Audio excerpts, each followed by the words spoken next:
Here we go again. Canada Post is on strike again. Don't get mad at the workers. Get mad at Canada Post. Today, the federal government directed Canada Post to end door-to-door delivery, lifting the decade-old moratorium on community mailbox conversions. So that means that we've gone from having an individual carrier responsible for one route to potentially carriers being responsible for multiple routes. Well, that's at least 10,000 jobs. Are Canadians about to lose Canada Post? Canada Post is part of our country. It's part of our fabric. Canadians rely on Canada Post. And nobody likes pulling up to a bunch of gray boxes at 5 o'clock on your way home from work with 7 other people there and the sidewalk hasn't been cleaned and there's slush in the gutter to get your fucking mail. Anytime somebody is on strike, anytime there is a labor dispute, we hear, shut up and be grateful that you have a job. Shut up and be grateful that you have a job. And I don't care if we're talking about postal workers or auto workers or teachers or nurses or port workers or bus drivers. Shut up and be grateful that you have a job. Not we support your right to fight for better working conditions. Not we support your right to fight for better wages. Not we support your right to fight for job security. Shut up and be grateful that you have a job. The Silver Bullet Podcast with your host, letter carrier, and shop steward, Pirate Jim. My daddy was a miner, and I'm a miner's son. And I'll stick with the Union till every battle's won. Which side are you on? Which side are you on? Which side are you on? Which side are you on? With gratitude, mutual respect, and reciprocity, we acknowledge the ancestral home, culture, and oral teachings of the Treaty 7 signatories, which includes the Siksika Nation, Piikani Nation, Kaana Nation, the Ayithka Stoney Nakoda Nation, consisting of the Chiniki, Bearspaw, and Good Stoney bands, and the people of the Tsuut'ina Nation. We also recognize the Métis people of Alberta Region 3, who call Treaty 7 their home. We respect all people who share, celebrate, and care for the Treaty 7 territory of Southern Alberta, and we honor the original caretakers of the land. All right. Welcome to the show. I'm Pirate Jim. Aloha kako. Aloha, everyone.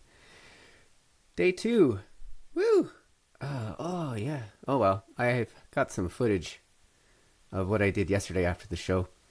I went and visited the strike line for a little bit and then knocked on about 3 doors. and then went and sang some karaoke last night. So that was a lot of fun. Those of you that live in Calgary, you should really come join me every other Friday for karaoke. Anyway. Woo! I got a bunch of stuff here for the show. I've been fiddling around here and I got some things ironed out technically wise. And I'm just trying to figure out where to even start here.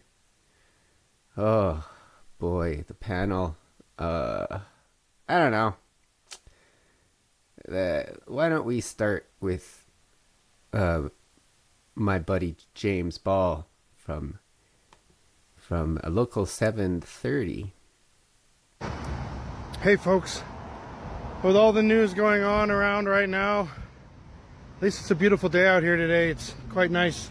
It's a beautiful fall day. So, in the last 24 hours has been pretty crazy. That and I'm sick as a dog. But, how did we get here? Well, yesterday, the press conference that Minister Lightbound had, he made unilateral changes to our contract in his statement. He said that Canada Post would be granted the authority to determine whether mail will be delivered based off of volumes. So that means that we've gone from having an individual carrier responsible for one route to potentially carriers being responsible for multiple routes. Well, that's at least 10,000 jobs, right? He also said that he's going to allow the closure of post offices that are run by the corporation. There are 4 in the Edmonton area. There's 3 in the city and 1 in St. Albert. and that's 50 jobs that are just going to go away. He did this without any sort of negotiation. He chose to just come out and say those things prior to Canada Post making their offer, which they have not done now, and they're going to wait until Monday probably to rewrite their offer based on what the minister has said.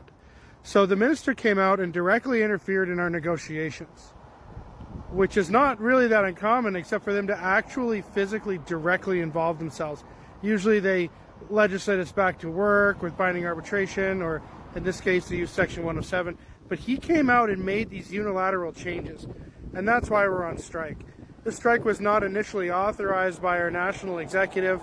It started out, I believe, in the Atlantic region, and it started spreading. We were in discussions locally about whether we wanted to pull you guys out prior to it or anyways, but the decision got made before we were done. So the decision was finally made by our national executive, and for good reason. The minister has now become the arbiter of our contracts without the authority to do so.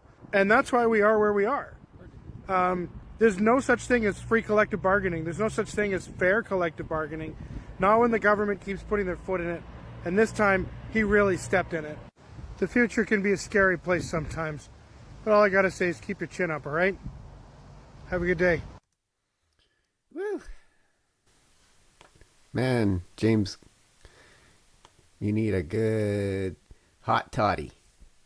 Traditional one with all of the alcoholic fixins. What? Anyway, I'm just putting a little thing in the chat here, everyone. If you want to comment or have questions, I hope I can answer them. So yeah. That's what we got going there with James. And I really don't know what else I can add to that at the moment. But why don't we just move ahead here? This is something I was going to talk about yesterday. And it's CBC. Where is it? I don't know. Oh, here we go. The CBC panel. During the last lockout strike, whatever you call it, in November and December, there was lots of stories and editorials and such on CBC. And a lot of it very rarely touched on our side of things. And when it was brought up, it was always like we were asking for crazy things. And even today, the stuff I've been watching today, so far this morning, again, we're being demonized. Blah, blah, blah, blah, blah. Anyway, let's just get to this. And we'll stop and start, of course. I remember a decade ago when this was a political headache, and the Justin Trudeau Liberals ran on stopping what is now sort of in the offing from happening. So it's definitely an issue. Chantal, what do you make of both the government's decision to follow these recommendations to scale back delivery in a dramatic way, and then I guess the union's reaction? Okay, it's kind of Groundhog Day in the sense of the government announcement, because what prompted Denis Coderre, who was then the mayor of Montreal, to do what he did was an announcement by the Conservatives a decade ago that they would do basically what has been announced today. So if you want to look at it from this angle, we've just wasted a decade of doing something that may have been inevitable. As for the I find that interesting. So a decade ago, it was a gentleman, Stephen Harper, that was in control and stopped all of this stuff, right? And now we have a Liberal Prime Minister who's restarting all this stuff. Pretend I have a mask on my face that is a Stephen Harper mask. I've taken it off. It's Trudeau. Oh, wait. It's Carney. Oh, wait. It's Stephen Harper again. The decision to strike, I guess it's a choice the government made to make this announcement as negotiations are still ongoing over a labor contract between the postal workers and Canada. Exactly. So, they thought they would get us with the forced vote August 1st. Take note of the date. It's the 27th of September. We have had no response from our boss since we won the vote. They've done nothing but stall and play games and say they're going to do this, say they're going to do that. The minute we won that vote, we gave them an offer. 1 page. Hopefully you've all read it. It's taken this long for them to come up with something else, right? And it was basically our way or the highway at the end of the meeting, that the supposed last negotiation meeting, when they just went and asked a bunch of questions over our 1 page offer and then walked away saying, no, can't do it. Can't do any of it. But did they offer up anything? No. Instead, they pushed and pushed and pushed. And then what happened on Thursday happened. And here we are. So, yeah, you can't tell me this. Anyway, this is just a total.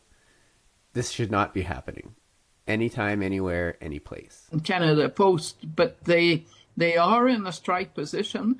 It seems to have blindsided them. I wasn't there, so I don't know. But I am not surprised that that's the reaction. And to your basic question, can changes to Canada Post bring political headaches to a government? Yes, we will get to test again, possibly, the government's preferred way of going to the Labor Relations Board to end the work stoppage. Denny, could... The thing is, we want arbitration. For once, like, I can't believe it. It's fever dream. A union wants arbitration.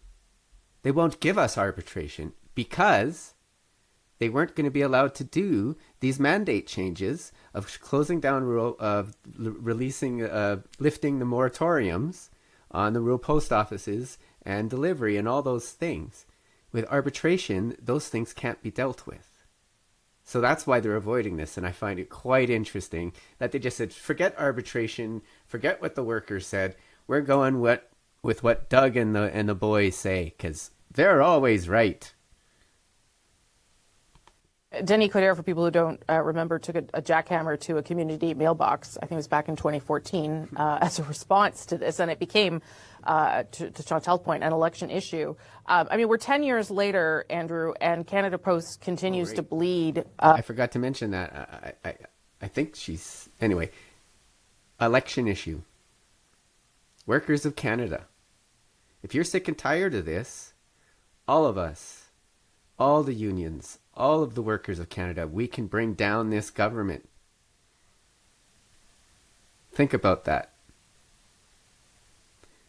We were lied to. I went door knocking, door after door, and told them what was going on, what was happening, what was going to happen with the Postal Service, what happened this week. I said this was going to happen at those doors. Everyone said, I'll choose the better of both the evils, right? Well, folks, we can put those in power who care about us if this goes the way I hope it goes. Need a lot of money, $1 billion last year, $1.5 billion, I think, for this year. Yeah. So I mean, there are questions about how viable this is. Yeah, I mean, listening to management labor, what's that old line about two bald men fighting over a comb? You know, the union seems to think that the purpose of Canada Post is to provide them with things to do. What? Is every business not supposed to provide things for people to do? In return, they get paid for their time?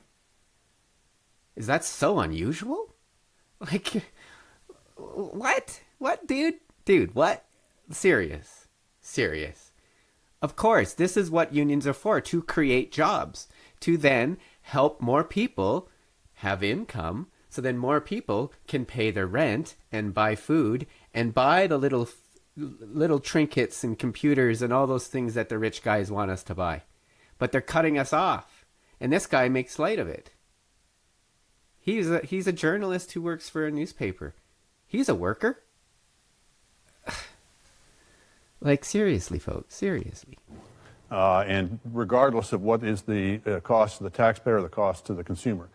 So the losses mount in the union system in this country. No matter the cost to the consumer.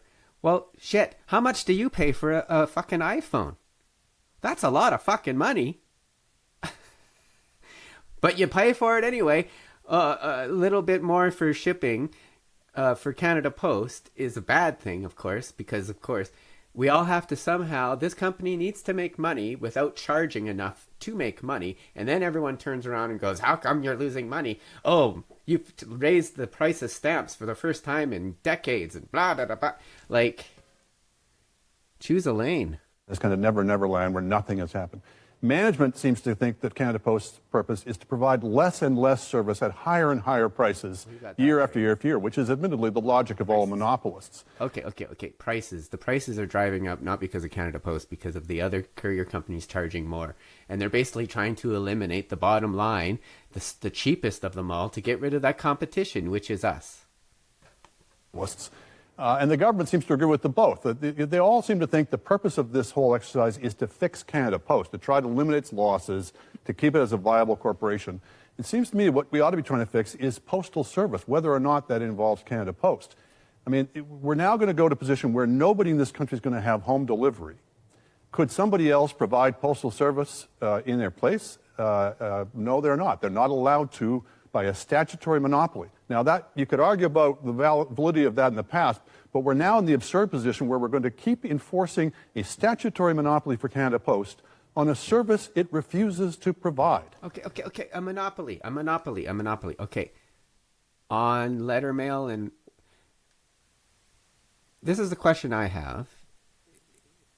If all of the parcel business gets pushed to Perlator so that Canada Post no longer delivers parcels, which in my opinion is what's happening when it comes to parcels. And now they say, we're going to focus on service for the other stuff. Well, who the hell's going to do that? Is the little dragonfly going to start delivering house to house door, like mail, the flyers, like all those other things we deliver? Where does that go? And how do you charge for it now? Like,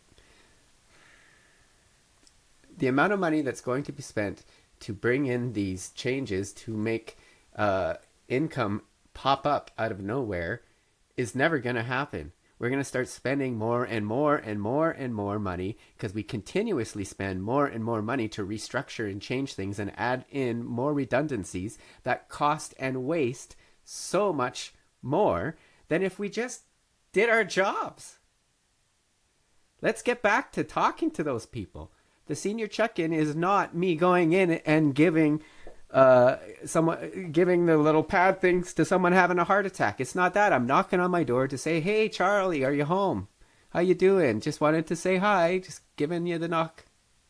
See you tomorrow. That's it. But for some reason, taking time, with my new route, if I take the time less than 30 seconds to have a conversation with my customer, who perhaps is...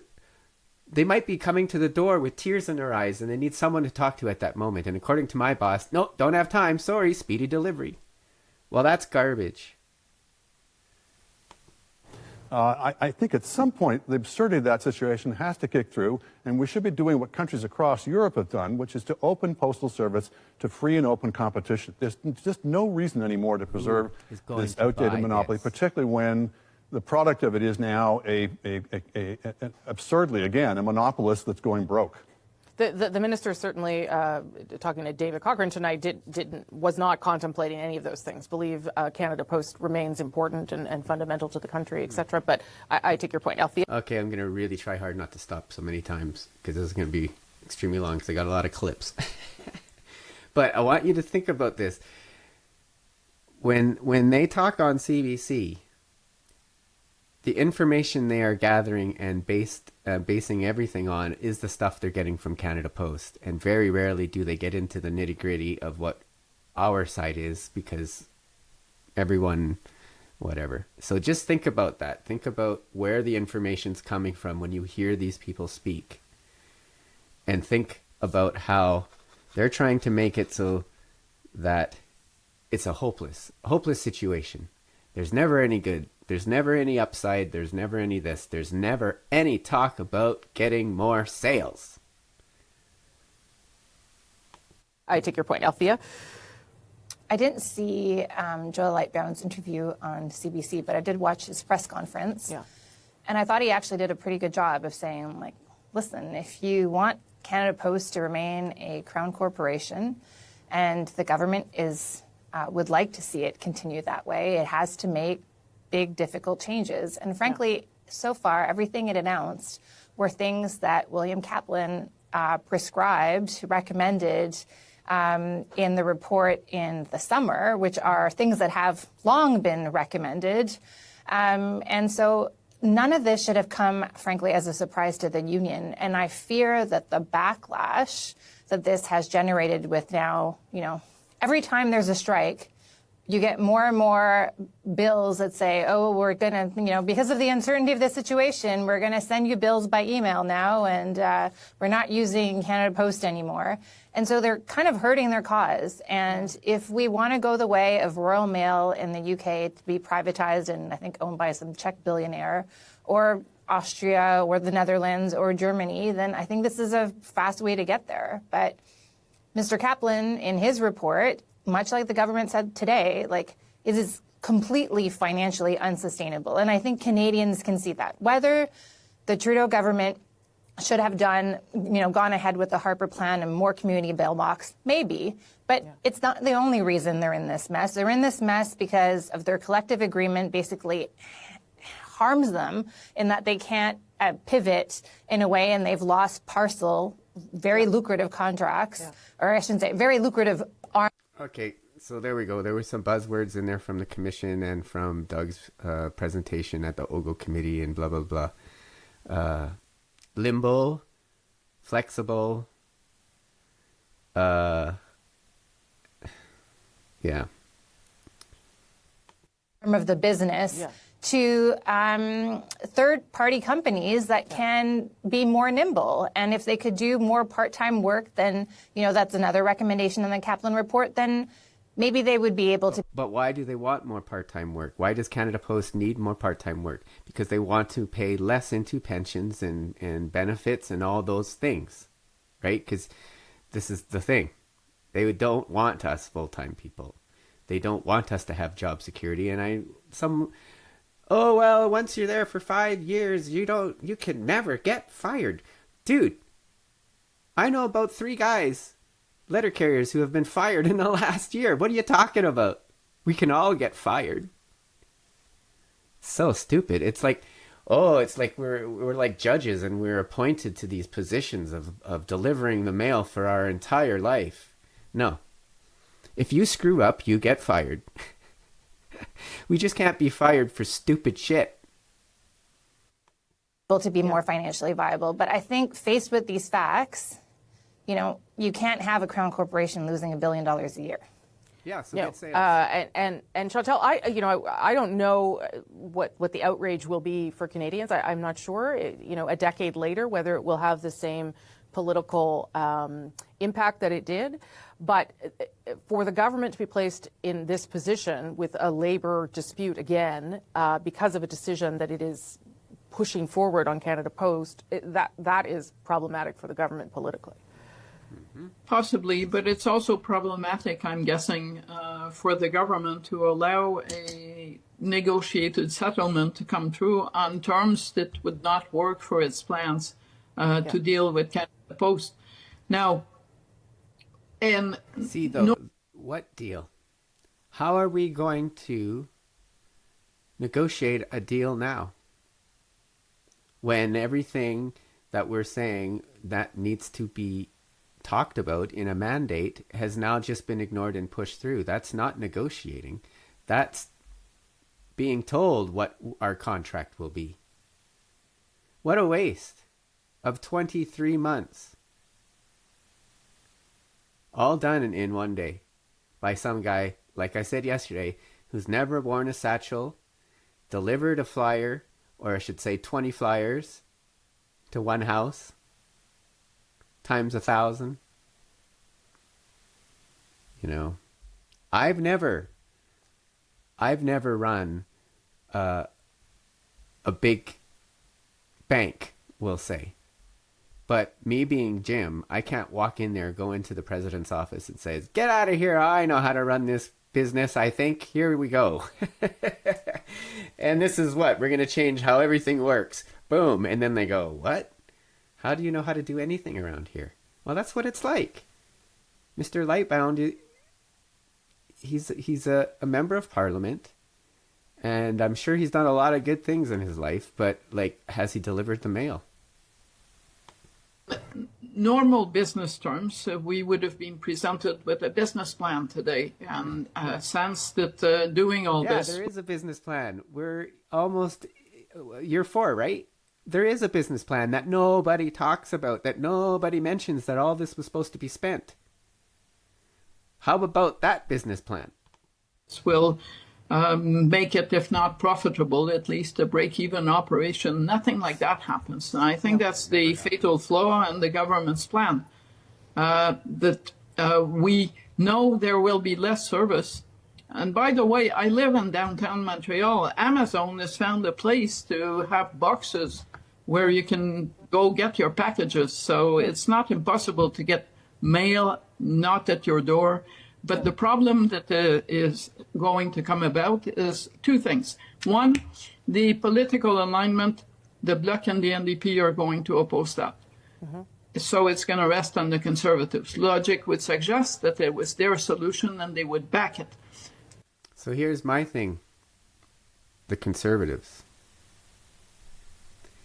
If you truly support the workers, you will support us being able to fairly bargain collectively. But it's the Conservatives that started to bring in the community mailboxes. So obviously, it wasn't the workers and jobs that were the priority then. So how would that be different now? Right? So yes, the NDP, I can't speak for the Bloc, but the NDP, we will stand for workers, and we will stand for with Canada Post and with airline workers, airline attendants. We'll be standing with all of them. So yeah, darn well we're going to vote against any changes. We want a mandate review. And me personally, Pirate Jim wants Doug Ettinger with this management review process thing that's going to happen. All those guys need to be gone. But anyway, we'll let Lisa B handle that little discussion later on. If that's the case, then that basically means that Canada's two major parties, the only two parties that stand a chance at governing in the near future, agree that Canada Post will stop home delivery. Sorry, little side. Canada should never be a two-party system. Okay? Never. That's the whole point. We have different parties to bring up different solutions to problems. And when you get down to this, to two parties, you got what's happening in the US, all right? And yeah, we don't agree. A lot of us are on opposite sides about everything. But we need to talk. We need to stop insulting each other. We need to work together, or we're all going to be homeless. Serious. Home delivery. I'm not sure where that leaves the union. 30 seconds or so to you, Andrew. This is, I think, going to be the 13th national postal strike in several decades. Every time they do it, they lose more market share. They're already essentially irrelevant in the parcel delivery, which is the competitive side of the business. The only thing they... We're not irrelevant in the parcel. It's because Doug has made it seem like we are irrelevant. He's moved the parcel business to Perlator. I'm talking to my screen because I'm talking to the gentleman from the newspaper. I'm looking in his eyes to say this. It's like, you are not talking about increasing sales. That's how you get more market share. Find a way to market. Got left is the letter mail. They're driving themselves out of business, that even though they have a monopoly on it. It's obsolete. It's not because letter mail is obsolete. It's flourishing in other countries, or much more so than it is here. It's that the Postal Service as a organizational structure is obsolete. Quick last word to you, Althea. I think the political takeaway from this is there's very little chance that we're going to have an election in November because this is going to be unpopular on many sides that the Liberals are aware of, whether that's from the resident side or on the union labor side, which is kind of a problem that they've been trying to mend since they miscalculated on the Air Canada strike. All right. It seems like I just cut that off, because I was tired of it, but I didn't. All right, let's hear it for that.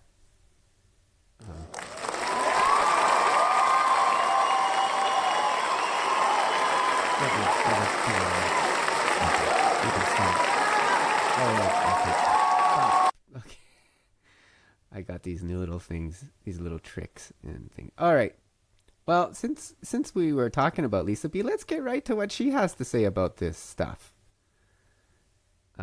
Here we go again. Totally Canada Post is on strike again. Don't get mad at the workers. Get mad at Canada Post. Because they've been negotiating for 21 months. And every time they start to move forward, Canada Post backs off. You know why? Because they know the feds are going to come in and do something. Which is exactly what happened. The federal government has announced a broad overhaul, including an end to door-to-door delivery. That was this guy. Here's this guy's contact info. I'm going to hold your hand with an envelope between. When I say to you, we like door-to-door delivery, the same reason that you're claiming the Canada Post is going to be defunct, because there are services like Amazon and Dragonfly, that's because they deliver to our door. Nobody likes pulling up to a bunch of gray boxes at 5 o'clock on your way home from work with 7 other people there and the sidewalk hasn't been cleaned and there's slush in the gutter to get your fucking mail. I like just opening my front door, bloop, the mailbox, and getting my stuff. But more importantly, we keep hearing how changes have to be made because it's a crown corporation that is not making any money and they've lost billions of dollars and meh, meh, meh.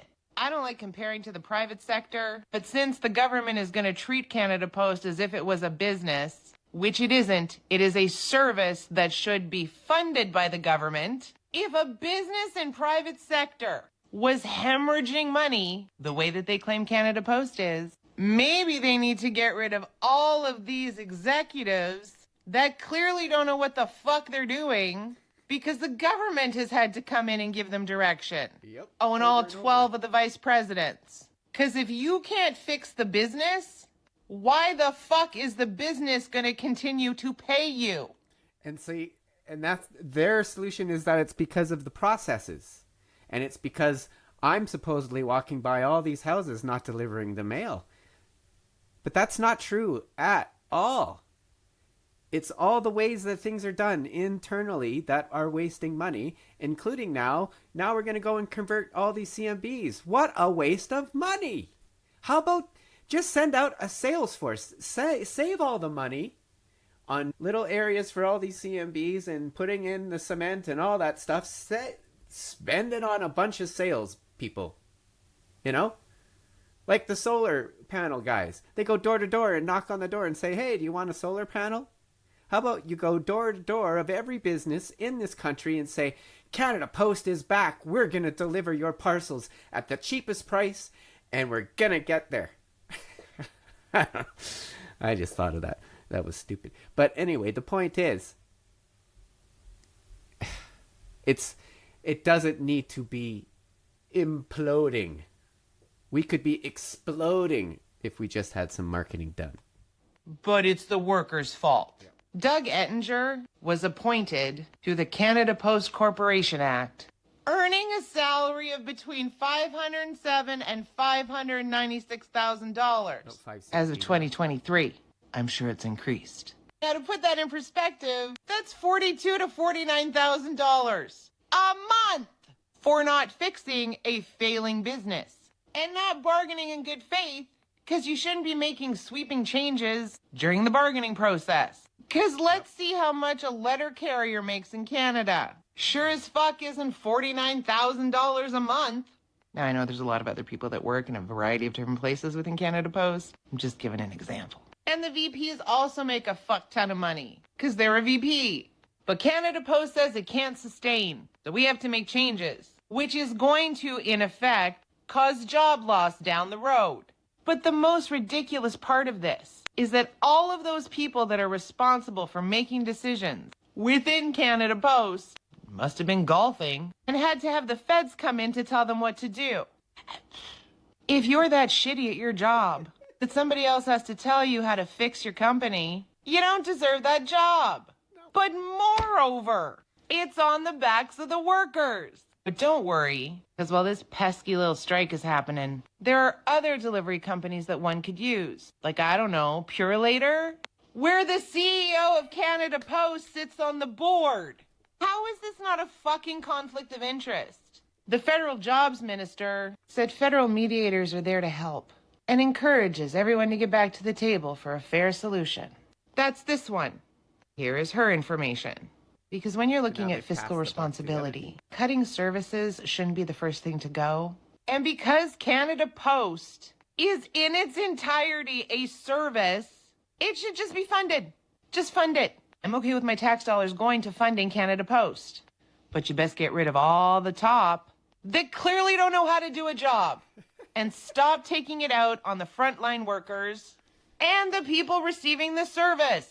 Anyway, we support you, Cup W. I love my letter carriers. Hi, Lisa. Hi, Justin. I enjoy talking to them. They add to our community. And anyone who works a frontline position should be compensated fairly, especially when the dude at the top makes more per month than a lot of the people at the bottom make in a year. The workers aren't the problem. Canada Post senior management is the problem. Yep. And the best part about that is that all those things I didn't say. Other letter carriers, other inside workers, other posties. We didn't say that. That was a Canadian citizen, a customer, who enjoys talking with people like me every day. See, I get emotional at this part because it really pisses me off that my boss seems to think that my relationship with you isn't important. But that's what makes us Canadians. That's what is going to get us through all this garbage with Donald Trump, is if we talk to each other again, if we get together and support each other in our communities. And that's what I am. I'm a community builder. I know the people on my route. I know when they're not well. I know when things are off between them. And sometimes I've even stopped a fight between two neighbors. But that all is irrelevant in the eyes of men who can't think of anything other than how to get their tie on straighter today. And what color am I going to wear? Should I wear a red one? Maybe a blue one? If you get what I'm saying. I wear orange ties very proudly. All right, well, I'm going to head down to the strike line at the plant here in Calgary and see what's going on. I also had a really cool idea. I have a bunch of... I didn't bring them with me. I have a bunch of the Hands Off Our Post Office postcards that I hadn't gotten rid of yet and was thinking they might be obsolete soon, but they're even more relevant. So what I'm going to do is I'm going to go to my route. Actually, first I'm going to do my old route, because SSD, you know, and which I live on. I'm going to go door knocking. I'm going to go door to door and say hi to all the old people on my old route that I haven't had time yet. And I get to drive by every morning and wish I could talk to them. Well, I'm going to talk to them today after I go to the route line. And I think that'd be a fabulous thing for us to do. If you have any of those hands off your our post office cards to talk to them about, and well, we can't put them in the mailbox to have them be sent, but we could go back and collect them. Oh, this is coming to me now. We could go back and collect them from them, or just get them to fill them out right there and give them back to you, and then take them to your MP office of your riding. How about that? I like that idea. I like it. I like it a lot. I like it a lot. Okay, well, I really need food first because I literally kind of just finished the show and watching it and, critiquing myself. Gonna eat, go to the line, do some door knocking, and then karaokeing tonight. What am I doing? We should explore this. My second question is about Canada Post. It's been suggested drastic changes are needed for it to remain viable. Workers are back on strike. Are Canadians about to lose Canada Post?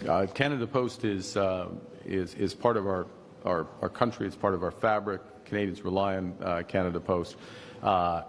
And it's the responsibility of the government, first and foremost, the responsibility of Canada Post as a corporation, the unions in Canada Post, to make sure that Canada Post as an organization is viable.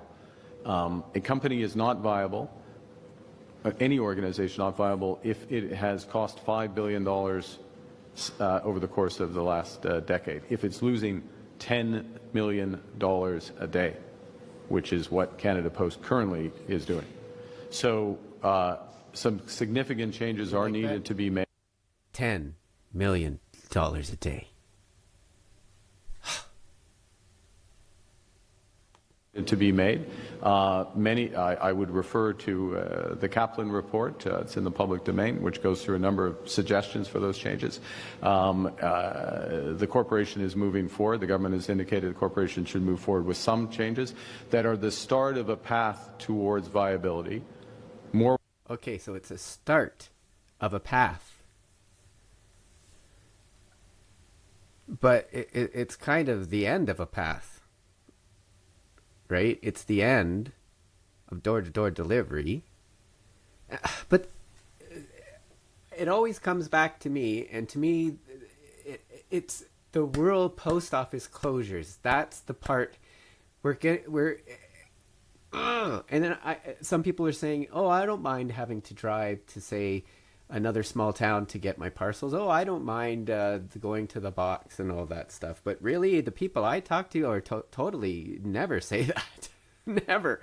And I'm not even talking to people on the people that were on my route that were already getting CMB stuff. They don't want to be go even because will need to be done. The corporation, in consultation with the unions or in discussions with the union, negotiations with the union, can be part of that solution. Other steps will need to be taken. But Jeremy, to your core of your question, yes, Canada Post, Canadians rely on Canada Post, and the responsibility of the government, the corporation, the union, is to put Canada Post in a position that trust of Canadians in the corporation is delivered. La situation à ce moment-ci, la Poste Canada n'est pas viable. Ils perdent plus de 10 millions de dollars chaque jour. 10 millions de dollars chaque jour, jour après jour. Alors, la situation actuelle, il faut changer. Il y a plusieurs initiatives qui pourraient améliorer la situation. Et la plupart sont contenues dans le rapport de M. Kaplan. Mais c'est la responsabilité, du gouvernement, mais de la corporation, Canada Post, et puis les syndicats. Le syndicat de rendre la corporation dans une situation dans laquelle le trust, le méfie, oui, de confiance, la confiance des Canadiens est bien méritée. Next question. Yeah. So, yep, there you go. I just have so many things going in my head. It's crazy. It bewilders my mind that it's so hard for people to comprehend that in this business, the responsibility for generating sales is at the top, not at the bottom.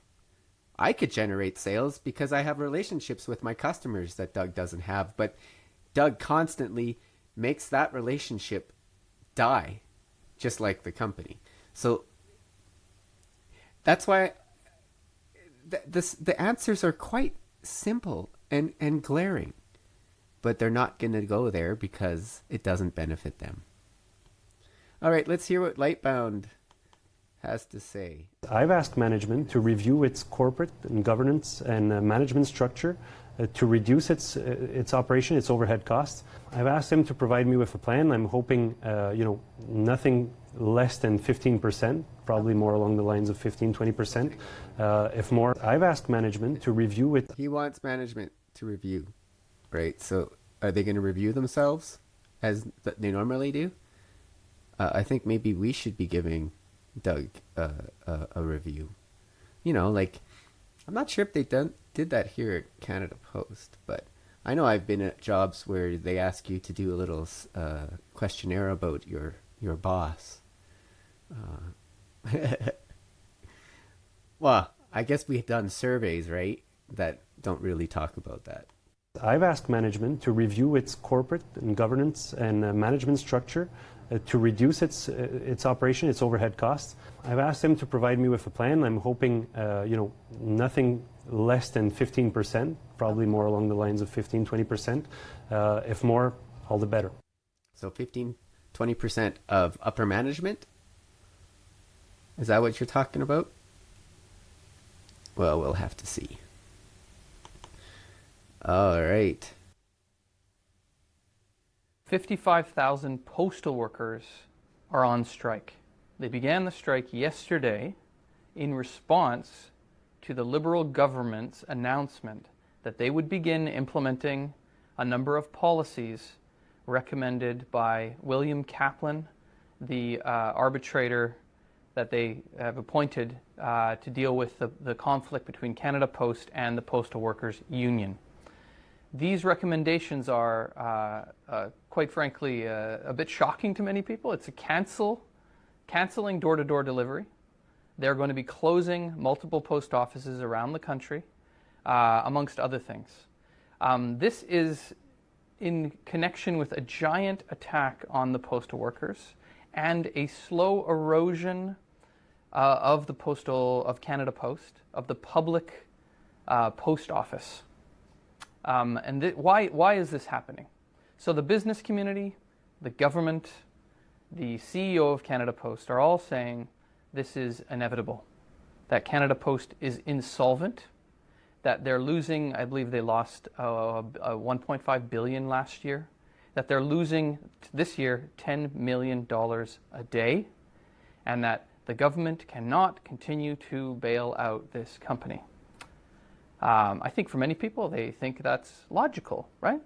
How can you possibly consider bailing out a company? That's ridiculous. It must be self-sustaining. I would like to highlight the utter hypocrisy with this. How many private companies, whether it's Stellantis, whether it's GM, whether it's Ford, any of the big auto manufacturers, what about the softwood lumber companies in British Columbia? What about the oil and gas industry? All of these major privately owned corporations have time and time again come to the government cap in hand and what's been the discussion in the media? What's been the discussion in the business community and amongst the politicians?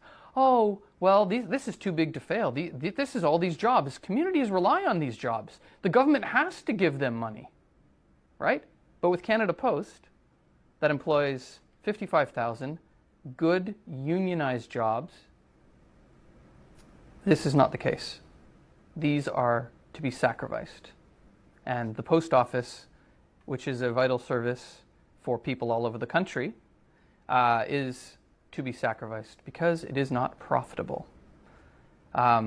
This is the situation, that capitalism is destroying the post office. Another thing I want to point, a good example of how capitalism is destroying the post office. The CEO of Canada Post, that was appointed by the government, who makes over $500,000 a year, is on the board of directors of Purolator, a private company, and actually Canada Post, which is a public company, owns the majority of the shares in Purolator, a private company. They're financing the destruction of Canada Post. Another example of this, of collusion, of call it what you will. The CEO of Intelcom, which is the delivery company that Amazon uses, which is a non-unionized, low-wage, precarious labor delivery company. The CEO is none other than the brother of Mélanie Joly, the Minister of Industry. Talk about conflict of interest here. The fact of the matter is the capitalists and their politicians have for decades been trying to privatize Canada Post and carve it up for profit, for corporate interest. And they've been trying to send a message to the labor movement. CUPW has historically been one of the most militant left-wing unions in the country that has fought and won maternity leave, whose leaders were jailed in the past for going on a legal strike, who have fought and won good pensions, decent wages, who set an example for the labor movement. Well, they know what's to come. Mark Carney is going ahead with 15% cuts across the board. He needs to send a message to the labor movement that resistance will not be tolerated. So yes, we are here, the Revolutionary Communist Party, saying we 100% support the postal workers.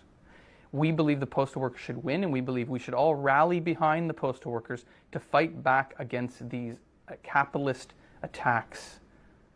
But not only do we want the postal workers to win, what is the solution to the problem? To be honest, when you listen to some of the leaders of the Postal Workers Union, they act as though there is no dire situation and the problem is fabricated.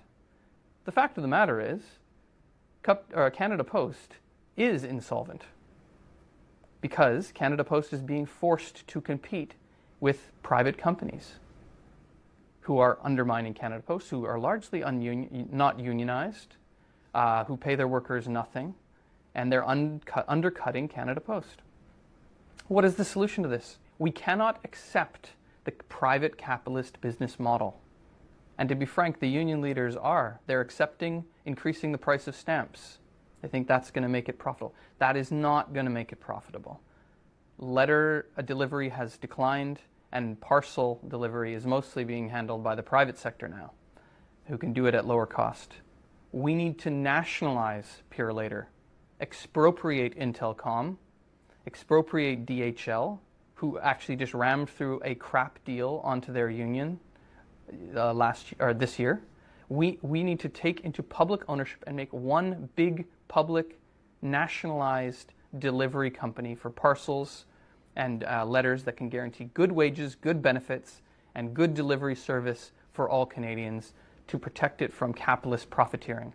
That is the communist solution. That is ultimately what needs to happen. So victory of the workers, and let's fight for a socialist solution to save the post office from capitalist profiteering. And why am I promoting all this commie garbage, you might ask? Well, we need to have perspectives, just like we need to have different perspectives in the house, or else we get problems like we're experiencing now. Just a bunch of people that want to keep their expensive suits and buy new ones.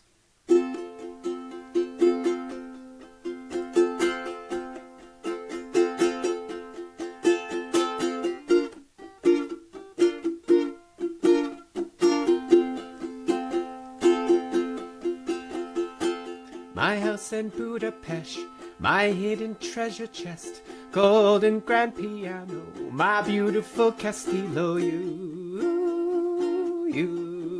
I'd leave them all. Oh, for you, I'd leave them all. My many artifacts, the list goes on. If you just say the words, I'll up and run. Oh, to you, I'd leave them all. Oh, for you, I'd leave them all. Give me one good reason why I should never make a change.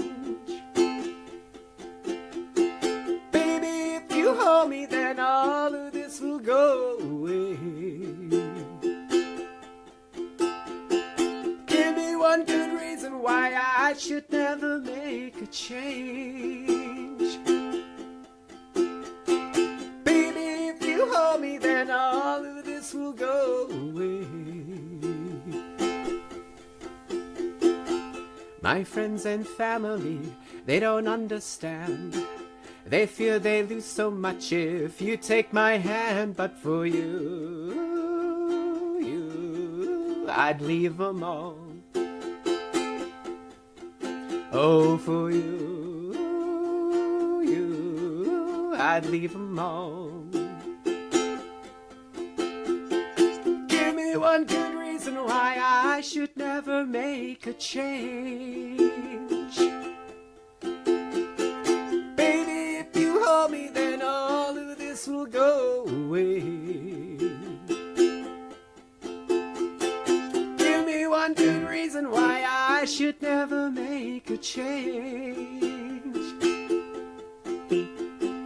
Baby, if you hold me, then all of this will go away. My house in Budapest, my hidden treasure chest, golden grand piano, my beautiful Castillo, I'd leave them all. Oh, for you, I'd leave them all. Oh, for you, I'd leave them all. Ulu, kinyo ke akua. Ulu ohiolo kome ka ye. Ai mai no hui ko kuahu. He la kavaila. He vai e ola. He ola no e. Yeah, you're probably going, what the hell's going on? I know, I felt a little inspired to sing. How about that? And that was a little Hawaiian chant, Oli, to give you some blessings. How about? Well, we did the panel. Let's... I think we've almost got all the clips done. And we're not running out of time yet. That's fantastic. Let's listen to Tanya. She's got some stuff to say. You know what really grinds my gears, especially in the last couple of decades? Anytime somebody's on strike, anytime there is a labor dispute, we hear, shut up and be grateful that you have a job. Shut up and be grateful that you have a job. And I don't care if we're talking about postal workers or auto workers or teachers or nurses or port workers or bus drivers. Shut up and be grateful that you have a job. Not we support your right to fight for better working conditions. Not we support your right to fight for better wages. Not we support your right to fight for job security. Shut up and be grateful that you have a job. Why are we so determined to create a race to the bottom?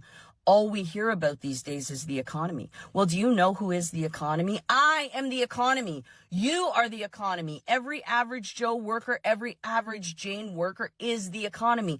Because when we have extra money, we put that back into the economy. When the folks at the top have extra money, they hoard it to create generational wealth. And then they squeeze us just a little bit harder so they can make just a little bit more.